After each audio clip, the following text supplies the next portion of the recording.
Now this will tell us. And that's pretty conclusive. Still going. Close. I think he got it down. How strong is he? Good afternoon, punters. Welcome back to the Pick and Go podcast. Thanks for joining us once again. We've got a huge week of footy to break down, both in the Rear Vision Mirror and coming up this weekend. And as always, very pleased to be joined by Richard Laddie, joining us live from the studio. How are you, mate? Kia ora, Patrick. Good to be here. Very good, thank you. Nice to be in the studio once again. Yeah, that glowing purple background behind you, it's always nice to have that back on the podcast. And joining us from across the ditch, our Australian correspondent, Matthew Fisk. How are you, mate? Yeah, really good, Paddy. Hey, Rissy. Great to be here. Good. All right, should we get stuck into it? All right, I think first things first, we got to break down whatever that was in Washington on Sunday morning.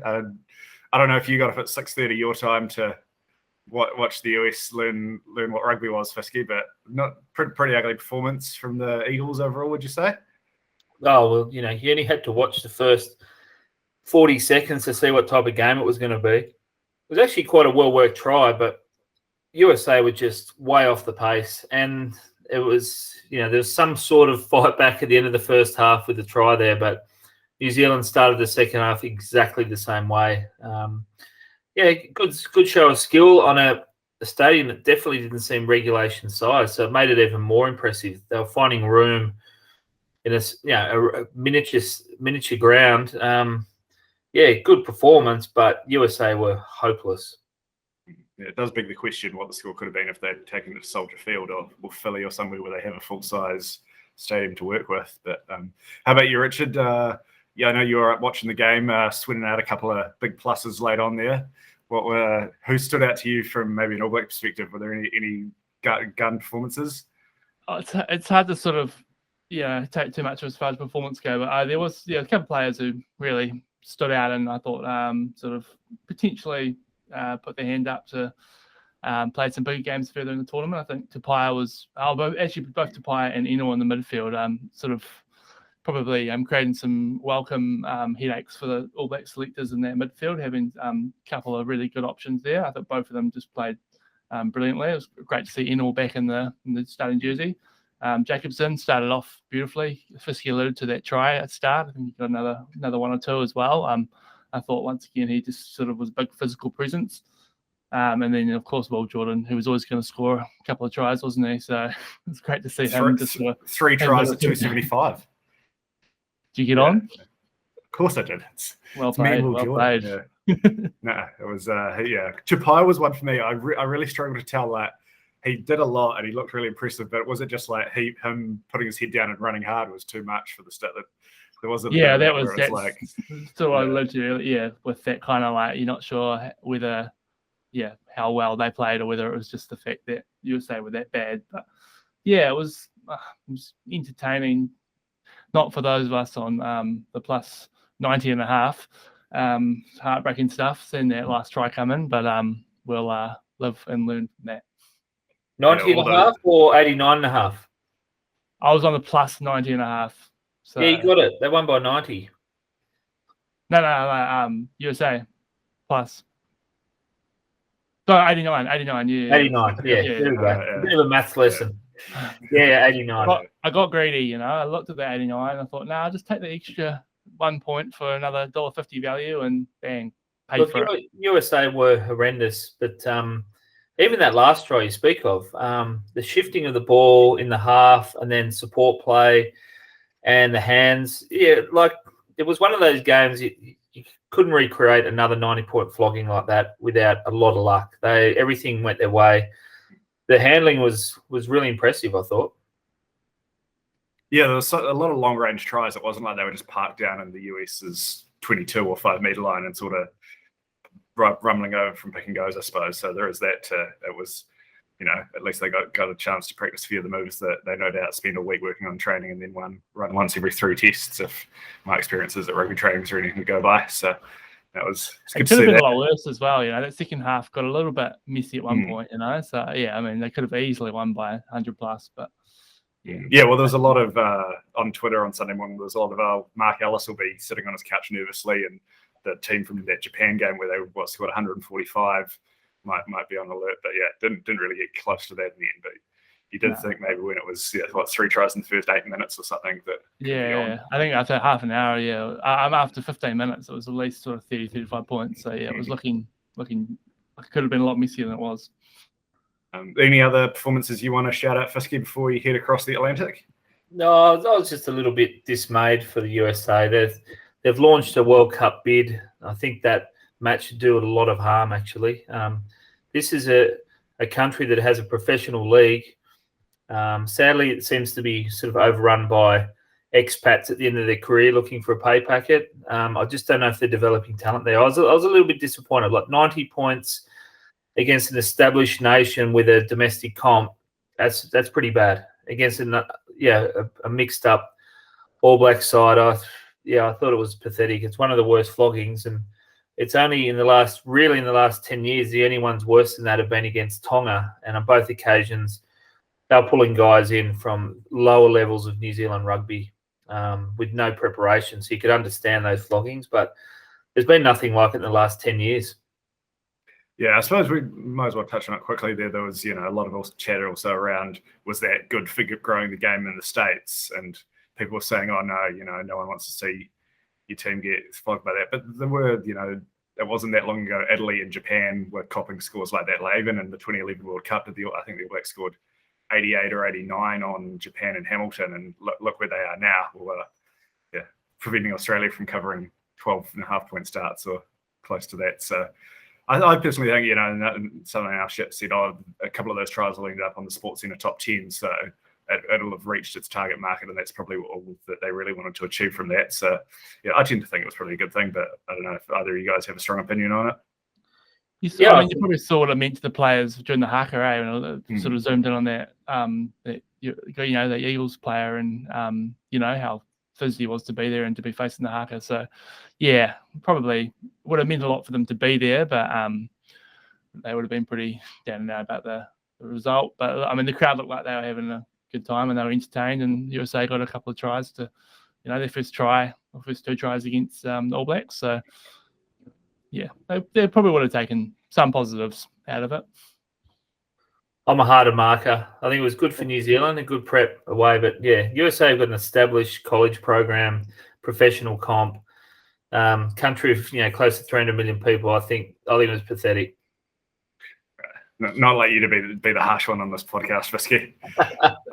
Someone's going to do it. Well, I suppose we should also touch on the other big test we previewed last week before we look into the week ahead.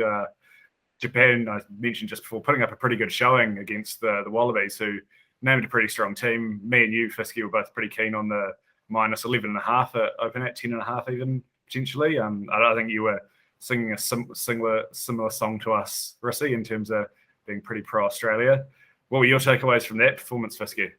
Yeah, I watched this game closely because I invested heavily in it and ended up a little bit disappointed. But yeah, Japan were they were really impressive. They didn't test the Aussies too much, but they never made any mistakes. They just stayed in the game.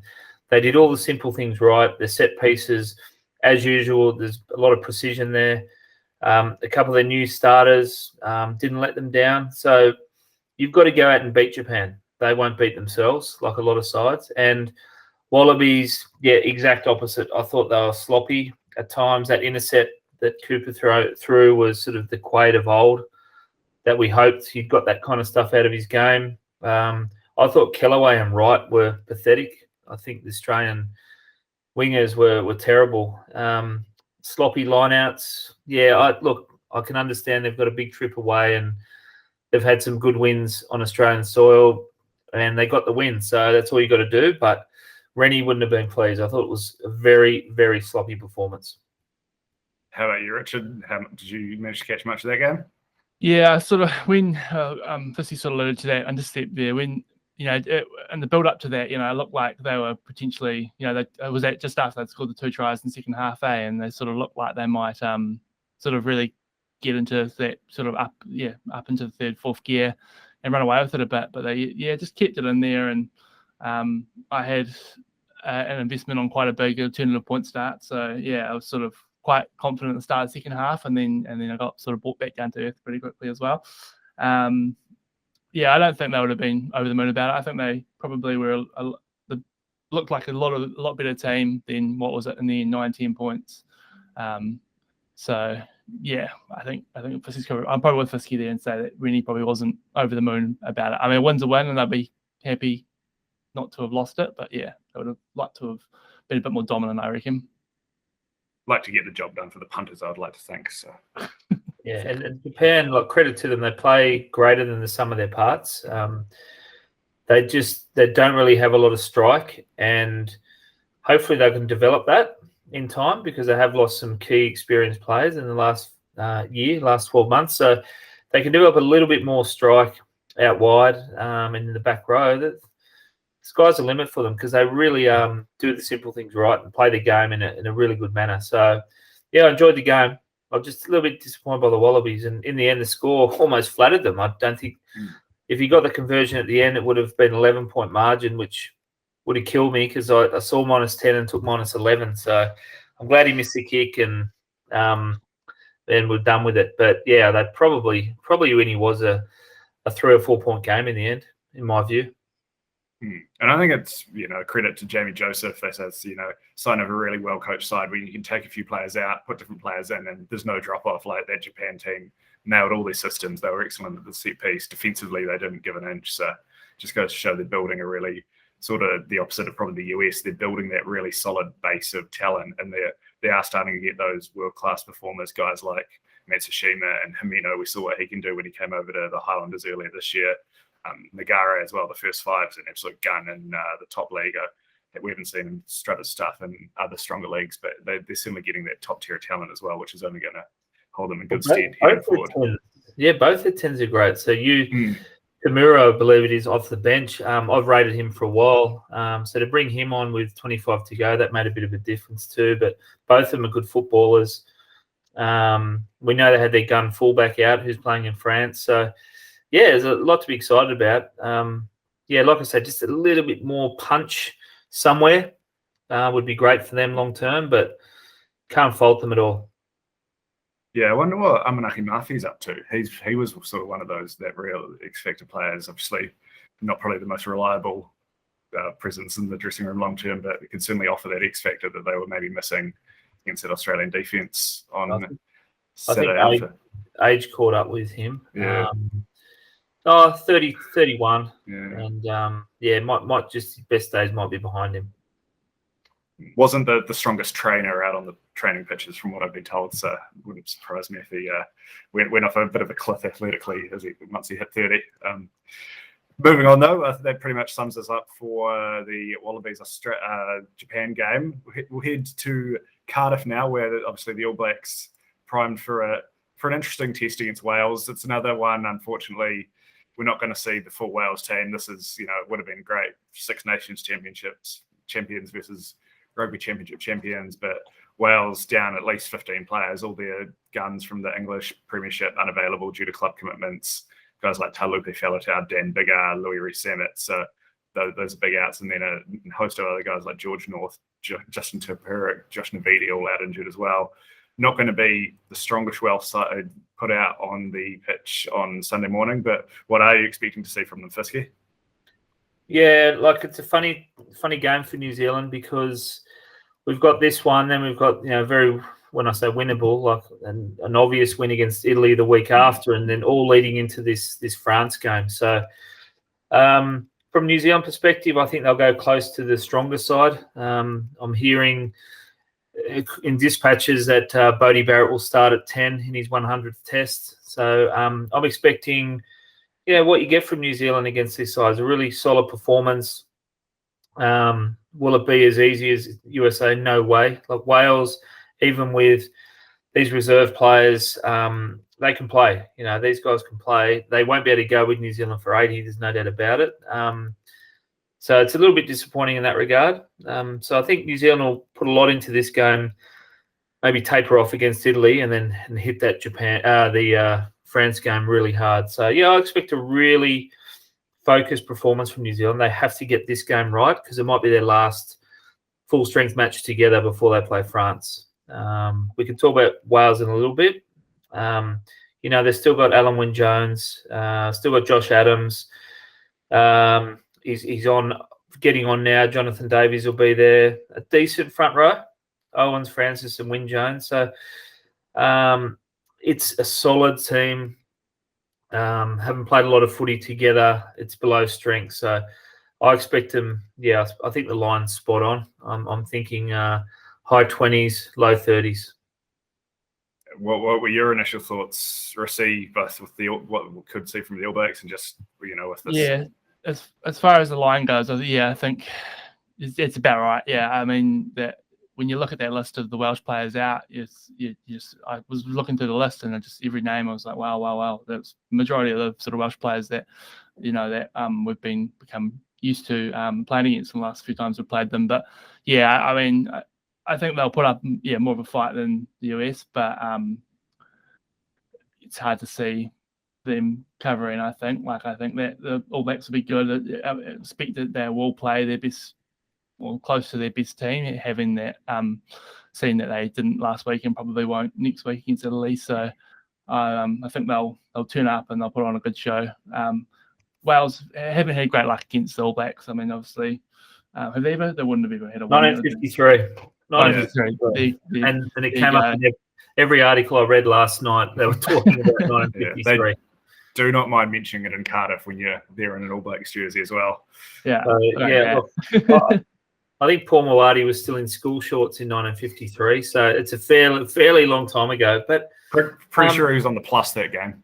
He might have been.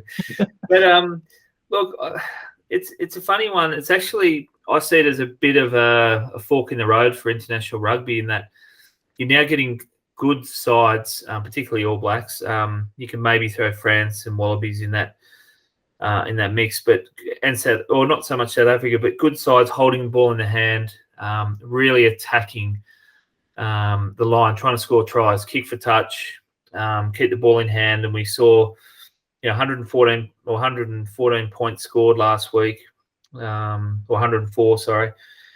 I don't know if these Northern Hemisphere sides can go with the Southern Hemisphere sides now. I don't know. It's a good test. We'll know a lot more after this tour because can't really blame COVID. Everyone's playing club rugby in Europe. I just want to see if they can go the way the game's played now. There's less stoppages.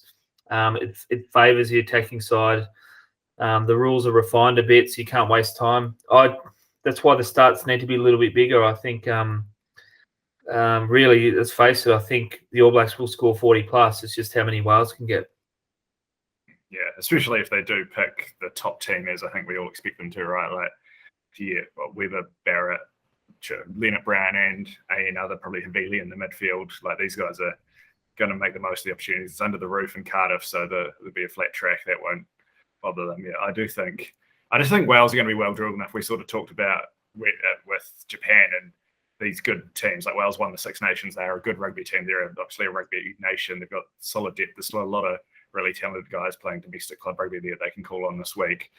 But like Alan Wynne-Jones and like guys who are nominated for World Player there, they'll have that defensive structure where the All Blacks are going to have to work for their points. It's not going to be set up a scrum and just run and move, and they're going to find the space. Like, obviously, it's a different tier of opponent as it was last week. So, yeah, it does give me a bit of hesitancy backing a plus in the mid to high 20s. But yeah, I just can't see this Wales team scoring a lot of points against the All Blacks. And there's going to be a patch 10, 15, 20 minutes long where the All Blacks do run in 3 or 4 tries. So that'd probably put pay to the plus if you were on that side, I would have to imagine. For those punters struggling to sort of line it up, I think we've just got to go through what's happened this year. And I think in hindsight, New Zealand's 57 and 60 points they put on Fiji. I think Fiji were quite impressive. If you look at them, how they compare that to Tonga, where they scored 102, and you compare it to New Zealand. And let's face it, Argentina went to Wales early this year and drew, and then knocked them off quite convincingly. This is Argentina, the exact same side, the exact same squad that New Zealand scored 39 against and 38. And did it with ease, with it. Yeah, and that first game could have been 60 if they'd been a little bit more ruthless with ball in hand. Yeah. Head on their chest. And, the same side that got 57 against Australia in Auckland. So, just lining it up there, you're saying, okay, well, Argentina, pretty similar to Wales, yes, if anything better. And New Zealand, the starts were mid-20s and pretty much fell right there. So that's why I'm really comfortable with that mid-20s, low 30s sort of margin, especially under a roof. I think I just don't know if Wales, they can score maybe a few, but they're just not going to stop New Zealand getting 40. Well, just you sort of mentioned Fiji there. If that Fiji team, which was a strong Fiji team, they had Botia and they had Nakarawa, they had Yato coming off the bench as well. Would they be underdogs by that much if they were playing this weakened Wales side? Take home field. Looking at my ratings, I reckon it'd be single figures. Not Wales' favourite, but that's it. That's a good New Zealand side. Not to me, sorry, that's a good Fiji side, and they didn't have Red Rada playing that game. So, you look back now, and they were quite impressive. And I know the All Blacks didn't cover the first one, so got to look back now, and Fiji and Japan are now creeping up towards Argentina and definitely overtaken Italy. So, there's a little bit of a changing of the guard there with the Southern Hemisphere, I think. I just want to see a full strength Fijian team more often. You'd love to see it. Yeah. Everyone does. Everyone does. Yeah, it's so good. Bring on the Drua. But before then, obviously, we've got to talk about Sunday. Is there anyone we touched on the big performances from last week? Probably won't be so many of those second tier guys going on. If we think this is the last chance for the All Blacks sort of top team to play together before the Ireland and the France test, which are the big ones that the top brass will have circled, who do you think Richard needs to put in a big performance to sort of grab one of those jerseys for the main events later in the tour, shall we say? Yeah, I mean, I sort of alluded to the midfield before. I imagine they'll go with Havili and Leonard Brown to start, but it'd be interesting to see, who of Enor or Tapia or if either of them get a spot on the bench. But if they do, it'd be good to see them put in a sort of big performance.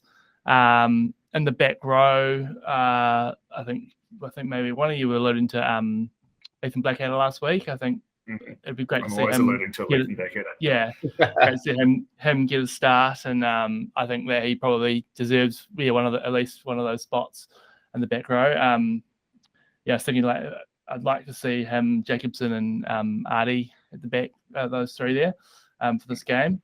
I think they'd make a good sort of physical, strong, fast, sort of loose forward trio there.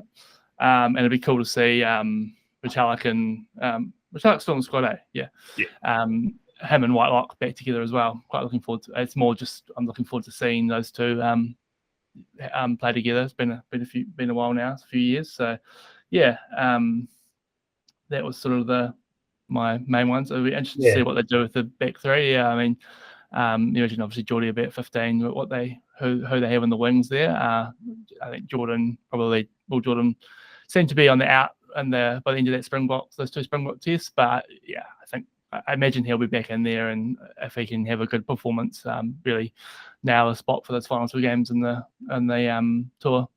I think you nailed it there, Reece, and I'm interested to hear what you think, Pat. It's just at midfield, no one's putting their hand up saying this is my spot. And for so long, we had Nonu and Smith who were spoiled because you just knew who was going to get selected in those positions. And it could be Havili, but he's been solid. He's played almost every match. But I thought last week the partnership was great, and Leonard Brown probably had better seasons in the past, not so much this year. So. I agree. Those spots are up for grabs, and whoever does make it their own might be in for a really good next 4 or 5 years. And Tapia, I think, is someone they've mostly got circled. He wasn't he had a good Super Rugby season, but he wasn't banging the door down to be selected. He wasn't. He actually got injured towards the end of Super Rugby Trans-Tasman, I think. So he missed a few games there. So someone the selectors obviously had an eye on and see as a player with a really big future going forward. So I don't think he'll start. I think the guys who started against the US, that was probably a sign they're not lined up to start here. So maybe we will see Havili and Leonard Brown back in the midfield. But then if Tapia comes off the bench and has another big performance, or if he does some more cruel things to the Italian midfield next week over there, you could see him sort of force his way into that 12 jersey outside Leonard Brown for the for the other test because they've obviously got that Chiefs partnership as well and have worked well together there. So it wouldn't be crazy to chuck them in together, having not played too many games together in an All Blacks midfield.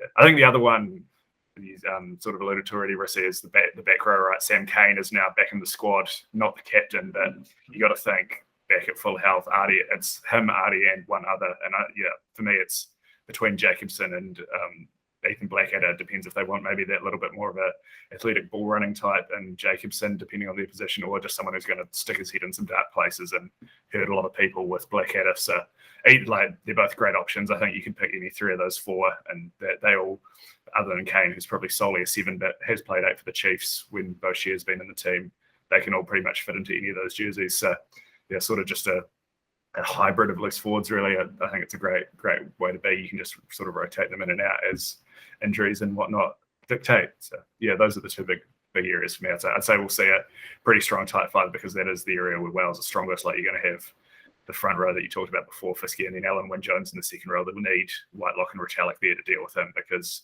I think it would be a bit unfair to guys like Josh Lord or some of the other youngsters in the squad to stay with the most experienced player in world rugby this early in the test. So yeah, that's pretty much what I expect to see.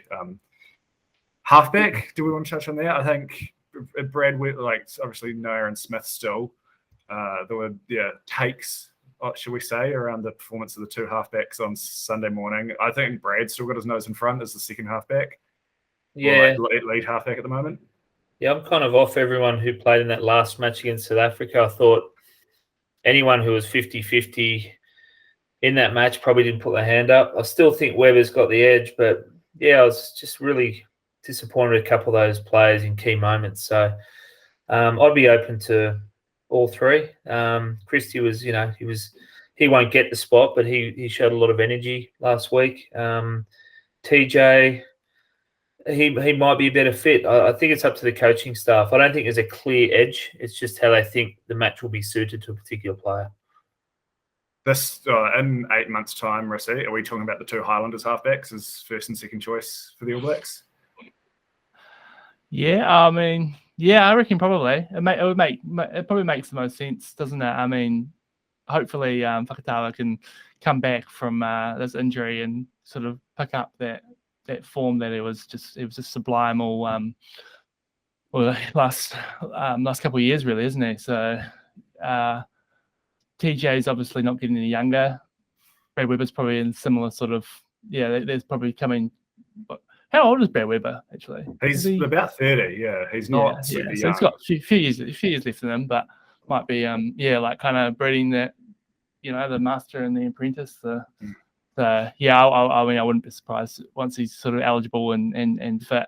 Is he eligible yet? Well, yeah, there is the eligibility question. Yeah. Which who knows? But yeah, and for me, I just think this last 3 months has still shown shock horror. I think Aaron Smith is by far the best halfback in the country, if not the world. And he's going to walk back into that 9 jersey, and then just the way Whakatawa was going, presuming A, we get the eligibility stuff sorted, and B, he comes back from the ACL, which is always a question, but it does seem to be getting a bit better these days in terms of turnaround times.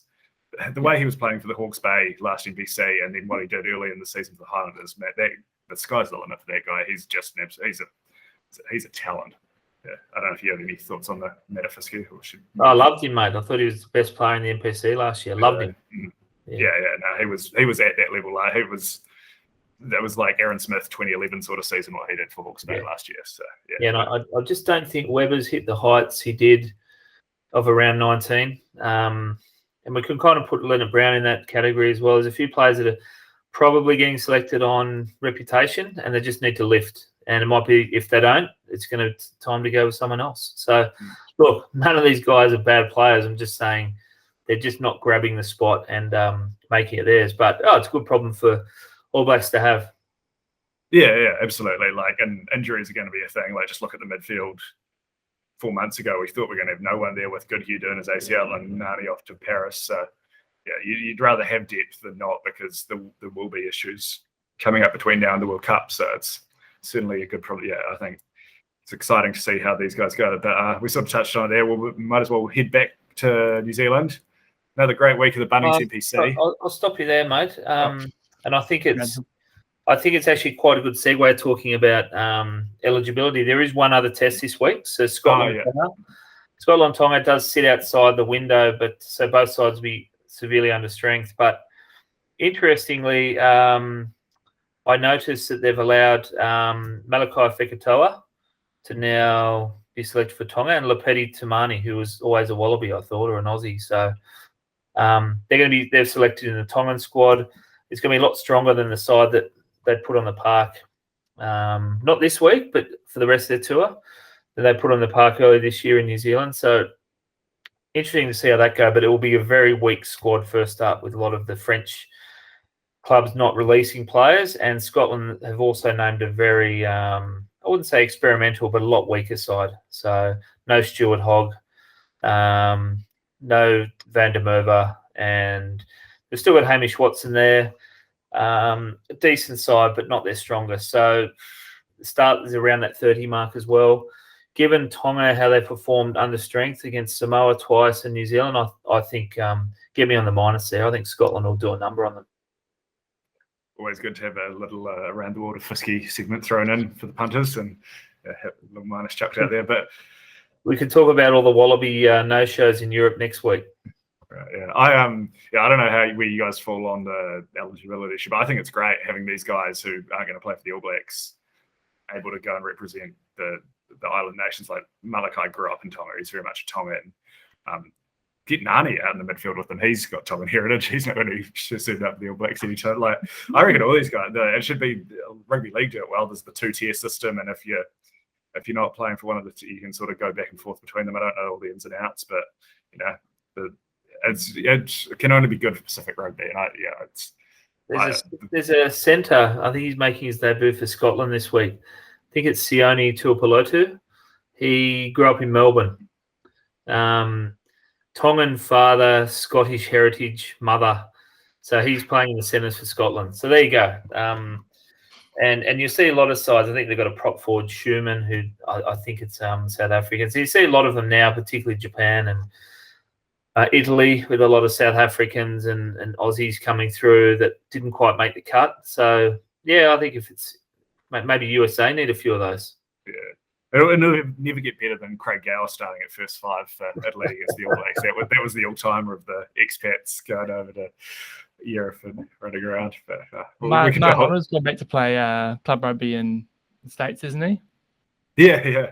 When he's done for East Coast, riding his horse over the Pacific. We were lucky we didn't spend all of last week just talking about that. Oh, God, how good. That's the exact segue we need to get us back onto New Zealand shores. Manona won the horse in Ruatoria. Oh, what a sight! In the first division though, you've got to shout you out, Fisky. You set off the false favourite Klaxon last week, 17-0 down. No worries. Otago comes storming over the top and put Canterbury to bed. How'd you feel about that one?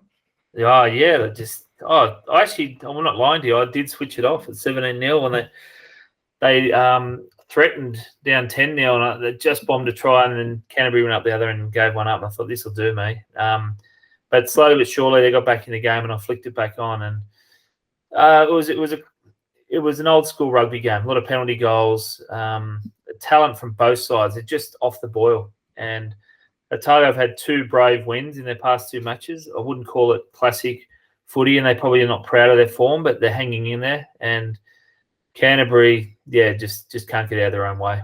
So I didn't think it was a great match. It was awesome for punters on the game, but Otago, I didn't think they were dominant or awesome. They just did enough. Yeah, no, it's sort of. But it was one of those things. I didn't feel like Canterbury were great value for their 17-0 lead either. It was a lot of sort of stringing things together and getting. I don't know. Rissy, you could probably comment on this more as a proud Cantabrian. How did you feel up 17-0? Not good. Yeah, it still felt like they kind of had got lucky with a few for the tries and all that, and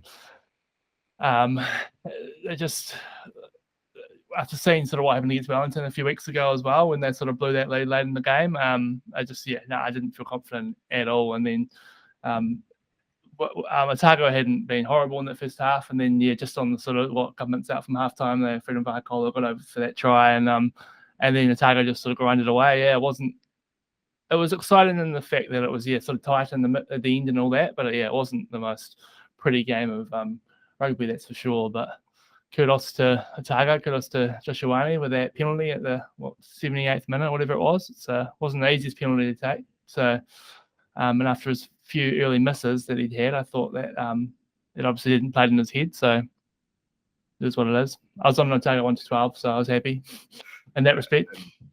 And Ioane clearly said, was it Lynch's, the captain, they were having a chat, and he clearly asked Ioane, like, do you want to take this, or should we kick it into the corner? And Ioane must have said, no, give me the ball. I want to have the kick from what was a pretty difficult angle. So to stand up, right on the sideline, and he nailed it. It was as sweet as they come. Yeah, we were all saying last week that he missed earlier on were a bit, like they were pretty easy. I think he got complicated cursed in one of them. But yeah. Yeah, no, we were all saying last week it would be great to see him back playing with a bit more confidence and what he was doing a couple of years ago. So hopefully that's another step back, and we can be back to the player we saw in 2019 for sure, because he's another prodigious talent. That's no doubt. Moved back to Inglewood on Saturday afternoon. Taranaki missing all the loose forwards in the Central North Island, still get the job done. They did make it a little bit difficult for themselves going down early. Were you surprised by what you saw early on in that one, Richard? Yeah, it was actually. I actually missed the first 10 minutes or something, and I flipped it over and I was like, oh, gee, what's happening here? But they sort of just grounded their back, and then they got the lead, and it was sort of here and there and got close a couple of times, but I kind of always felt like they were going to sort of, run away with it a bit. And what was it, 12-point game in the end? 12 points. Probably closer than we all had said. My best bet last week was minus 12.5, so pretty heartbreaking. But it was Taranaki just keep showing that they can win. It was obviously quite an emotional game for them with the connection with Sean Wainui to the sort of team, but they turned up and they did more than enough. And Manawatu would take some positives probably from it, but end of the day, Taranaki just quite clearly the team to beat in either comp, really, aren't they? Certainly looking at that way. Fisky, you were saying probably good for Manawatu to put that sort of performance up without Brett Cameron, who was a laid out. Yeah, well, like 10 minutes before kickoff, when I didn't know about the Cameron news, I had Cameron in, and you had Potros out for Taranaki and Perifetta moving to 10. I thought, this might just upset the rhythm they've had, and I think I gave Manawatu huge hope. And then when they started with Cruden at 10 and Perifetta just a natural at 10 anyway, just within even with Manawatu leading, I thought, this is just going to get away from them. And Taranaki just dominated for pretty much 60 minutes of the game. Could have won by a lot more for those minus punters. Yeah, it was a sick beat. Well, it did actually jump around 9 or 10, so you could have got on the minus late and won. So, that was a big out, Brett Cameron. He's the best player in Manawatu, without Smith by some distance. So missing him was huge. In saying that, Tuesday kicked 5 from 5, I think, all from the sideline. So, they probably didn't miss his kicking, but just his general play and experience. So I thought things got lucky with the lineups early, but then Taranaki took full advantage. I think the class just shone through in the end, and you'd certainly have to say that was the case at McLean Park on Saturday evening. I was cooking dinner during this game, and it was close for that first 30 or 35 minutes. I sort of turned away to broil some chicken and looked back, and it seemed like Hawke's Bay had run in 3 tries in about 5 minutes. That was, I don't know quite, but they're firing on all cylinders, aren't they, Rossi? Yeah, similar to Taranaki, though. Those two teams are obviously the clear sort of best team in their respective comps. What was it, 14-12 at halftime? Waikato were up, so they sort of started well, and they, Fletcher Smith obviously he was on the bench, wasn't he? Who was that? Fletcher Smith, was he on the bench? So he was supposed to start, and then And then I think he got there was some little niggle or something. So Oh, you're right. Yeah, they started with Yeah. D'Angelo. Yeah. So and then the halfback, sorry, his name eludes me, but Xavier Rowe. it was that. Yeah, him Yeah. sort of he got what was that the first tackle of the game got big fucking boom fire or edit that out. And then he was probably off in the 15th, 20th minute. So to not sort of be playing with your starting halfback in first five, they kept it tight. But yeah, it was that last 20 minutes, and Hawke's Bay just, they are just so good with ball in hand. It's beautiful rugby to watch. And they just if they're playing with confidence, look out, eh? And with that win, they do wrap up the Ranfurly Shield for 2021. There is that non-competition game against Northland, but they don't have to defend the net. I presume they won't. I don't really know what they've confirmed. Yeah, they've confirmed that they will hold it. They're holding it no matter what until next year. So I think it's only second in the most defended matches for holding the old log. So credit to them. They've done it really well, and they've played some bloody good sides there. So there's been no luck involved. They've won every game convincingly, apart from the Golden Point one this year. But good on them. They got it. That's a huge sliding doors moment in hindsight. But the Hawke's Bay have just gone from strength to strength since that performance over Tasman and the one down in Canterbury there. And Taranaki obviously got the win over them at home, but on the respective strength of the way the two teams are playing, Taranaki obviously injuries. I think I'm sliding Hawke's Bay closer and closer to Taranaki in my power rating. Still got to give Taranaki the benefit of the doubt, just being unbeaten and having that head-to-head win. But boy, Hawke's Bay have been impressive the last few weeks, and not looking forward to them heading down Start Highway 3 to the Boneyard on Saturday night. That's for sure. What are we finishing off with? Wellington versus Southland. I was watching the Wallabies game when this was on. I don't know if any of you guys have any takeaways. Oh, it was both. Well, particularly Wellington gave a lot of young kids a run, and it was an exciting match for those at Pori Rural. But meant little to anyone. It was a great comeback. They were gone with 10 to go, down by 12, I believe, or 10, and then came home and won. And a couple of the young guns got them out of trouble there. So. I enjoyed it, but didn't really mean a lot. I think was it Morgan got the try, and Ruben Love took the conversion and put a little fuss. So it was a good, exciting game. Yeah, it was probably a good show for community rugby, having the game up at Jerry Collins Stadium. There, you had the sort of juniors running around in the background in the show as well. Rusty, do you have any takeaways from it?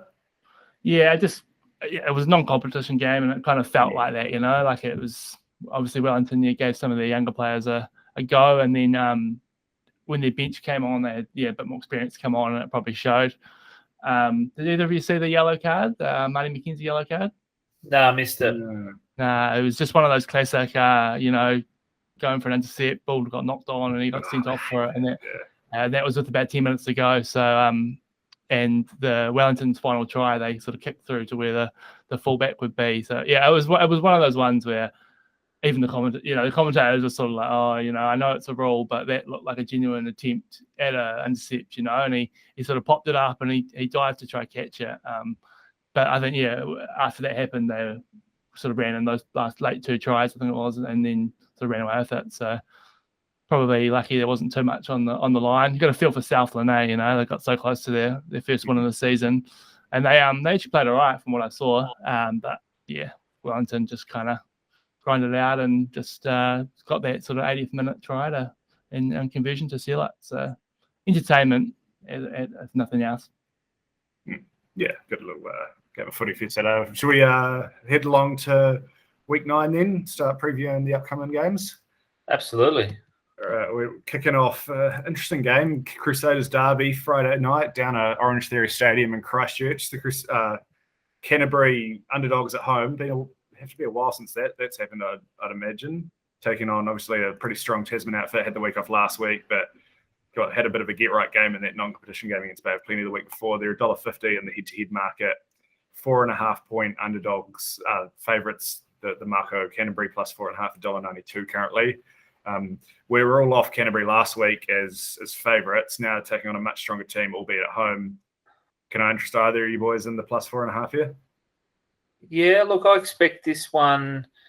I'm going to be a little bit contrary to everyone's opinion here. I think I expect this to drift because I just don't think the man in the streets going to want anything to do with Canterbury. But look, Tasman's full strength side hasn't played in 3 weeks.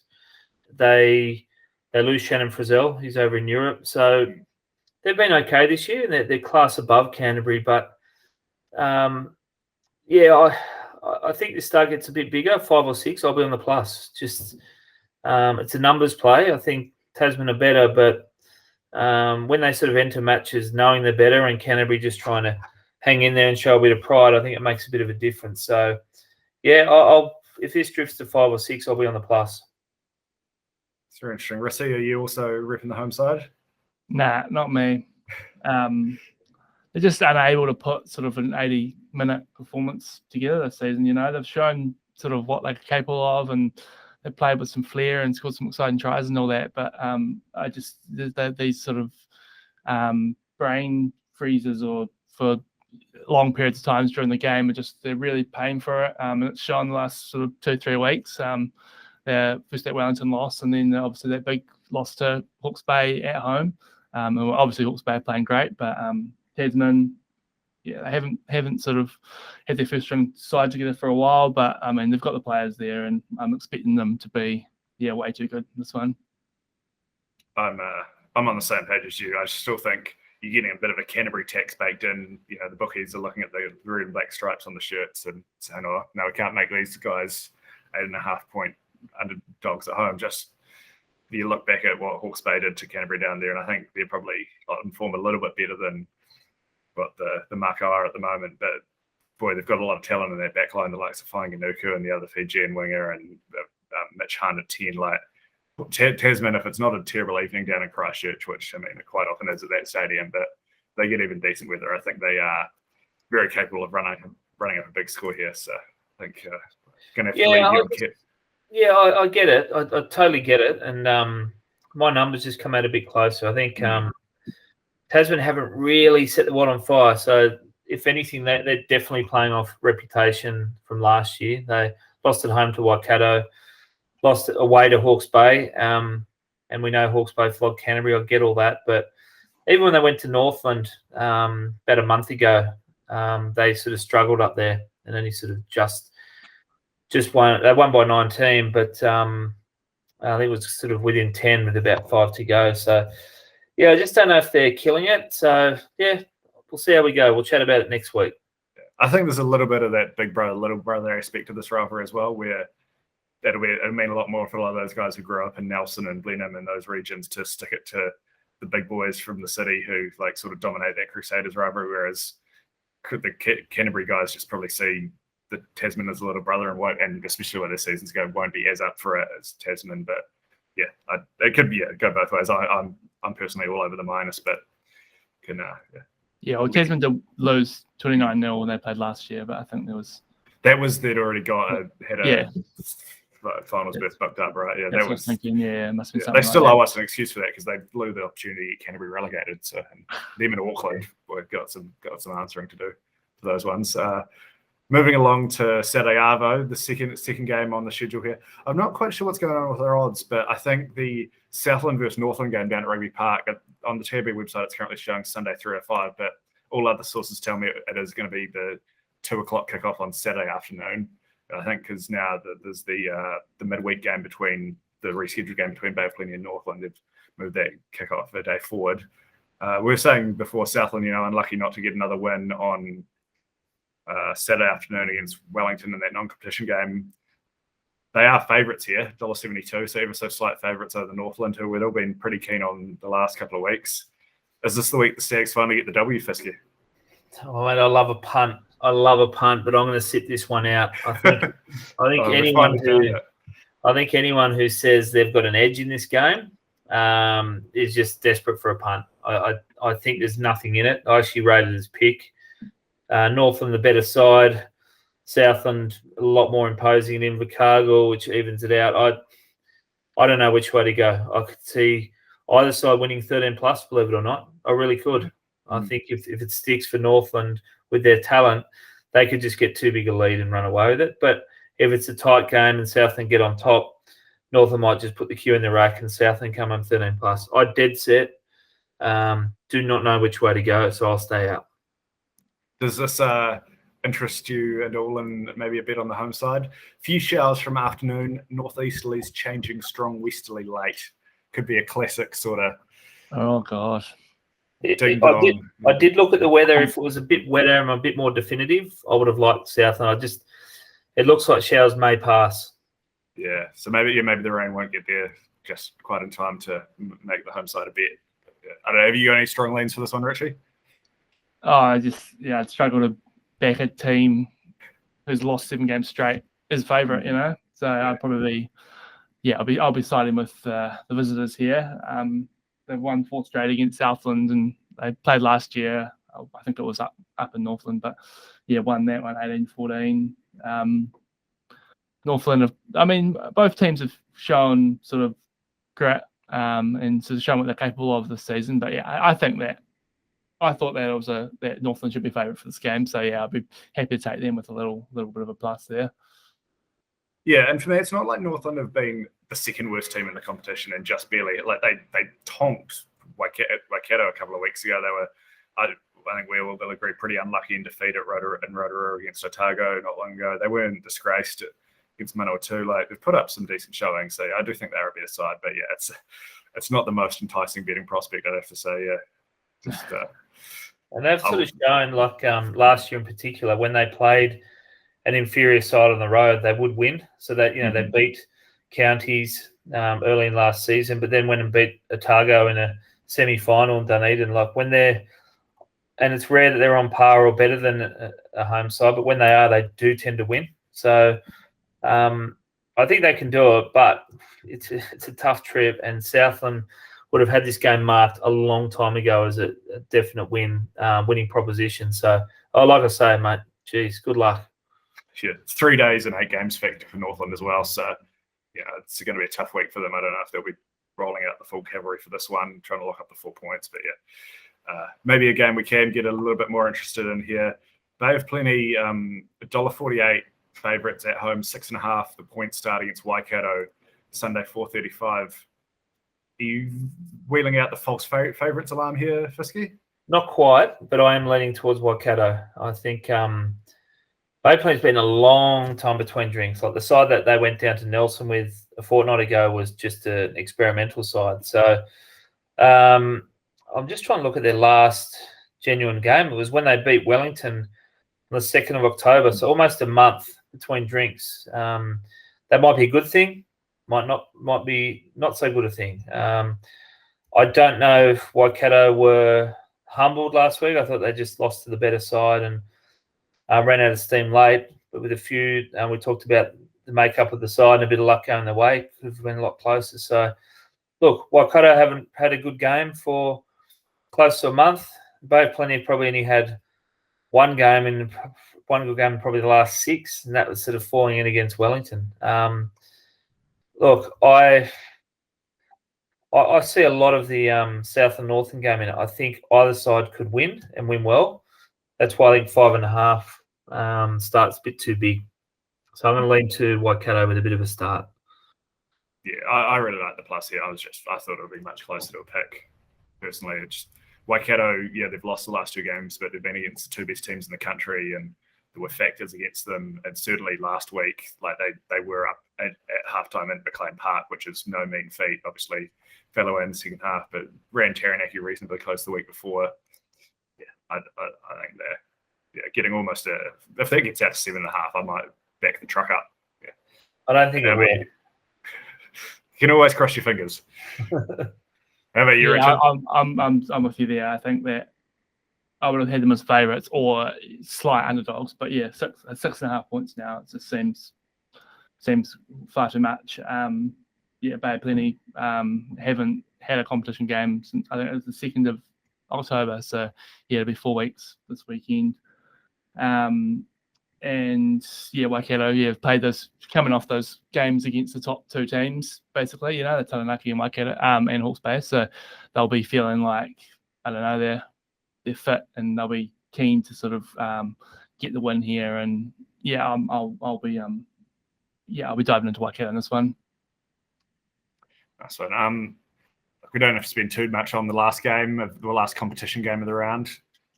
Manawatu, very heavy underdogs at home, 455, 13.5 points. The Hawke's Bay death machine heading across the Saddle Road to no doubt score a big victory. Are you guys expecting the same as I am? Look, I'm wary of a few things. Like, I want to see what the status is on Brett Cameron. I think without him, you could probably add another 10 points to that start. I think they'll be rudderless without him. But in saying that, if he does play, Hawke's Bay got such a lead at the top of the ladder, and look, I've been spruiking this sort of hangover, and it hasn't actually come to fruition. But now you're getting the start around 13. If Cameron's in, Hawke's Bay may just want to go there, get the points, and get out. So I don't think they'll have one of their clinical performances this week. I don't think it's going to be one of those games for them. So yeah, I'll be on this plus, but only if Cameron plays. If it wasn't, a game I very much don't want to be cheering for the plus, I'd try and talk you into some sort of kebab or other fast food bet. But I think the other underrated fact you sort of touched there, maybe Hawke's Bay won't be too far. This is still a rivalry. I think there's a fair bit of meaning that goes back to the Central Vikings days, and both unions do not like each other. Hawke's Bay, they have put a few big scores on Manawatu in the recent past, so it wouldn't surprise me if they do the same here. Richard, what are you eyeing up? Yeah, it's just hard to bet against Hawke's Bay at the moment. I had my doubts about them on the road, and then they sort of did they go to Wellington and absolutely smash them, and then they went to I think that game was close, but yeah, I think what they did in Canterbury, they were up massive though. Wellington came back and back in the yeah, and then obviously what we did to Canterbury. So yeah, I'd find it really hard to bet against Hawke's Bay. They've won 6 straight against Manawatu, and the point stiff for those games is about 90 odd points. So when you even that out, it's sort of means that the line's probably about right. But I think the way Hawke's Bay's playing, the way they're throwing it around, it's just entertaining. And even if they have mix the team up a little bit, I think they should be just.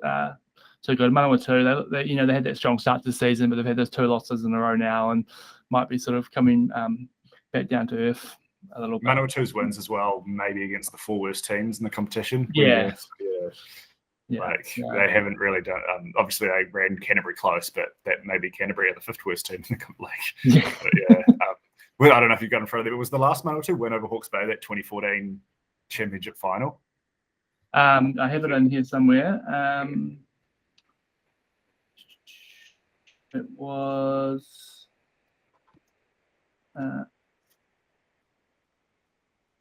good Rash, but really be doing my job. 2014. Yeah, 2014. Yeah. So just any chance to mention that game, really. That's all I wanted to do. But what a night. Yeah, June 24. Shout out to all the boys. They beat Hawke's Bay 2 times that year. So I remember them well. It was a great team. Nehemiah Muscata at the peak of his powers. Yeah. Anything else you want to add on that game, Fisky, before we move on to best bets? No, not that game. Do you want to touch on this normal competition game? A little bit. I'm actually looking forward to that. I think Wellington has shown a bit the last fortnight and about last 3 weeks. So I expect it to be a real close game. Sunday Arvo. I'll be watching that. I reckon it'll be a good game of footy and nothing in it. And but I do lean to Wellington there. Got any odds up? Last I saw there wasn't. No, it doesn't look like it. Yeah. No, I'm just sort of waiting on that. But I think the market will fall somewhere around that. I think Otago, been brave the last 2 weeks, but Wellington just seem a little bit of a class above with Umunga Jensen and finding a bit of combination now with Love and a few others. So, Wellington's starting to put it together. You mentioned they'll play. They're close to the full strength team this week, won't they? Because they want to sort of make they won't want to go 2 weeks in a row without really playing the top team, you'd have to imagine. But that's right. Yeah, get a few of those guys, Umunga Jensen and Ruben, loose under the roof. Could be a lot of fun.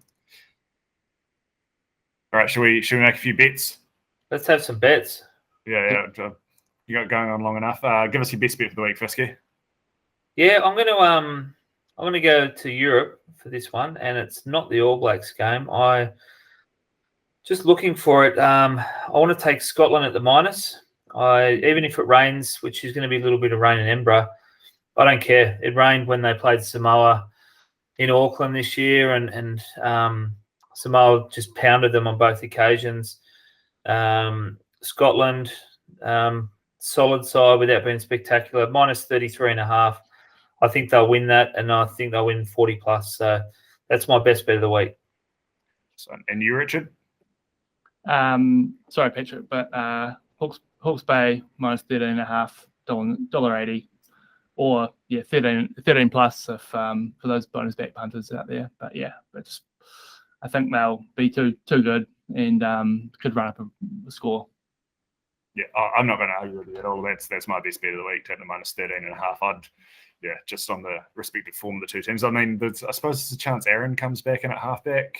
I don't really know what he's up to, but unless, that you get both halves, and I'd say Hawke's Bay win this pretty comfortably, and I'll be playing a few of those alternate starts as well, because Hawke's Bay, like we saw down in Christchurch, can run up a score, and saw last week as well. Yeah, that's my best bet too. You got a bit of value for the punters, Fisky? Yeah, look, I hate to do it, but I want to go for an upset in Christchurch on Friday night. I'm not declaring it. I'm just saying it's a little bit of value, and I think it'll drift. So I wouldn't be taking it now. I'd be taking it a little bit later in the week, just before kickoff. I think they'll get out close to $3. But the moment we're about 270. What price are we? 245. 245. So you might get 280 or something like that. So not declaring it. I just think there's a bit of value there. Where do you reckon there's a bit of value, Richard? The All Blacks Wales game into the alternative point starts. All Blacks minus 39.5 at $3.15. I think they'll play their strongest team. Wales weak. Wales haven't had a great record against us recently. They've had some big losses, so I wouldn't be surprised to see us win by 40 or more. I'm just taking Waikato head-to-head at 250. I think that's a great good chance of winning that game. It's my false favourite of the week. I'm stealing Fisky's segment here, but I just love them. And you guys all know the drill by now. If you don't, head along to the Punters Lounge and check out NPC bonus back a team by 1 to 12, and if they win 13 plus, you get your money back. Back a team 13 plus, they win 1 to 12, you get the money back. Those aren't the official T's and C's. I don't want to hear from the lawyers. Go and check the Punters Lounge out for the proper ones. What's your bonus back bet for the week, Fisky? Yeah, I toyed with a few. Look, I'm going to take it. I don't love it, but I'm going to take Hawke's Bay 13 plus. Knowing that they probably will win. And if they get 1 to 12, you get your money back. So for me, Hawke's Bay 13 plus at Palmerston North. That'll be my margin bonus back bet. Now that's at the moment. We're looking at $1.72. And you, Richard, what are you having to go at for bonus back? I'm actually heading down to Rugby Park and going to go with Northland 13 plus at $5. So Fisky sort of said before, I wouldn't be surprised either team wins by 13 plus. And Southland haven't been great. Northland, I know they've shown they can throw it around and score some tries when they feel like it. I think they could have a bit of a field day and. If they win by 1 to 12. But I thought $5, that's a great bet. Nice one. I'm taking you on here, Fisky, and based on a recent result, that's probably not a good idea for me, but Tasman 13 plus at 280, I think is worth a little nibble at. Like Canterbury can give a big score. I think Tasman will be raring to go. This is a game they will be up for, even after whatever that disgrace was last year in this fixture. But I think they could, if they are on song, which they very well could be, they'll run up a score here. So I'll be having to go to 13 plus and feeling pretty good about at least getting my money back, despite the wiser member of the panel's thoughts just previously. We'll see. All right. And finally, a multi-anchor for the punters. What's going on with multis, Fisky? Yeah, it's a funny week for them. I'm not really adamant on any of the NPC matches where I can just declare someone. There's a few value players I like as outsiders. There's one game I just don't want a bar of. So I'm just going to go an alternate line in Cardiff and not going as far as Reese did, but I'm just going to go with All Blacks minus 19.5. I think it's about $1.20. I'll just see what it's alternate point start. I just think $1.42. $1.42, sorry. Minus 19.5. I think it may fall at mid-20s, so I don't want to declare the line, but I think they'll get over the 19.5. So, put that in your multi, $1.42. Nice one. What's your anchor, Richard? I like your roughly there, Patrick. I'm going to alternative point start, Waikato plus 9.5, $1.54. Yeah, I will not be surprised at all to see them win. So to be able to get them with 9 points, I like that a lot. And $1.50, good little anchor.